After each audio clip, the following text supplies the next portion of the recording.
I mean, I'm just going to say it. There's lies. These companies are lying to people. They're lying about what they can do. They're lying about how they work. We have this expectation that an LLM in the gaming scene is going to be able to operate like a DM.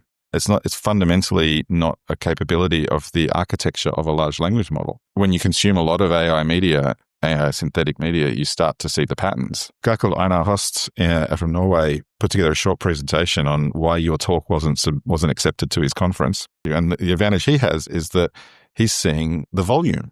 Wow. I mean, you look at 2,000 submissions, what you see is that there's really only about 5 submissions, and they're all duplicated. And so the variability is not as high as people think. Yeah, it's like a regression to the mean of everything it's ingested. So Exactly. And so that would happen with DMs, right? Like, if you were, you'd only get a few different versions of your orc story. Yep.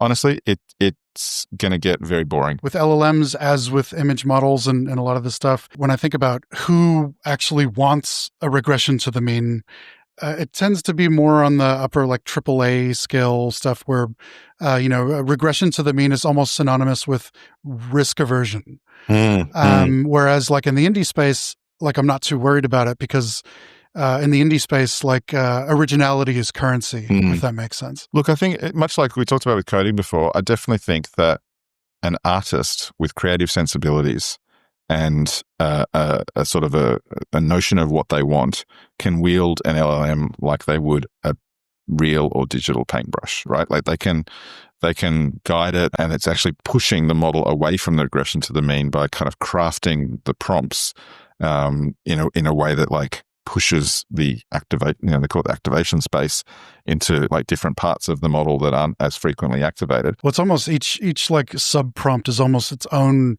regression to the mean, right? Like they can push it further by saying, give them a yellow butterfly on their back. But then that yellow butterfly itself will be its own regression to the mean of all the yellow butterflies, right? Yeah, exactly. That's a good way of thinking about it. And so then you have to put more and more details in to get more and more like unique vision. But if they think that they can fire their art department and just have an intern prompt Gemini, that's not going to work for them, right? My worry is that they'll do that and then discover later that it was a mistake, right? Yeah. And I mean, to an extent, there's a parallel for the indies in a way with what I'm seeing in like the technology startup space, which is that the fact that the output is somewhat mediocre is fine.